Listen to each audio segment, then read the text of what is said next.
পাকিস্তান না করি আমি পাকিস্তান আমি বাংলাদেশকে সাপোর্ট করেছিলাম। হতাশ ভাই, আমি আপনি সবাই হতাশ ভাই, সবাই হতাশ ভাই। না সবাই আসলে সবাই পুরা মানে সবারই দায়িত্ব, এটা সবারই দায়িত্ব ছিল ম্যাচটা ফাইট করার, কিন্তু আসলে সবাই ভালো করলেই হয়তো বা জিততো। পাকিস্তান না করি আমি পাকিস্তান অভিনন্দন আপনাকে। যে আপনাকে অভিনন্দন, আপনারা খুবই ভালো খেলেছিলেন।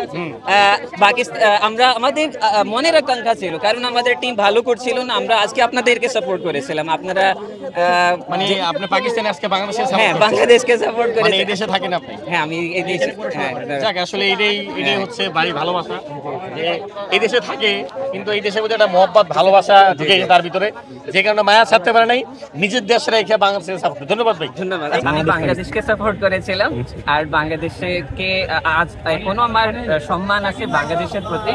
ইনশাআল্লাহ যেমন বাংলাদেশের ক্রিকেটের মধ্যে উন্নতি হয়েছে, দেখেন না আজকে সেমিফাইনাল, এটা সেমিফাইনাল পর্যন্ত পৌঁছা এটা সহজ না। তারা যেভাবে শ্রীলঙ্কা যেই মানে গত এশিয়ান চ্যাম্পিয়ন ছিল তাদেরকে হারাইছে, বাংলাদেশ হারাইছে, আজকে পাকিস্তানকে খুবই টাফ টাইম দিয়েছে। তো নিশ্চয়ই এটা বাংলাদেশের ক্রিকেটের একটি উন্নতি হয়েছে, ইনশাআল্লাহ সামনেও হবে।